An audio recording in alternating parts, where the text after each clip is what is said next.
上个视频介绍黑木耳的基础知识及其营养价值，本视频将介绍它的功效与作用。一、黑木耳具有补血气、活血、滋润、强壮、通便之功效，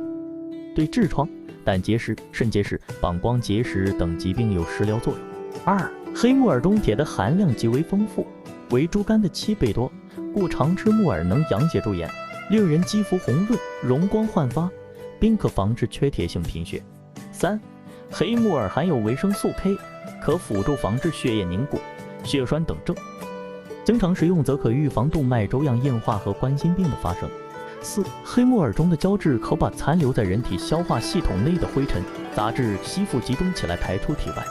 从而起到清胃涤肠的作用。它对胆结石、肾结石等内源性异物也有比较显著的化解功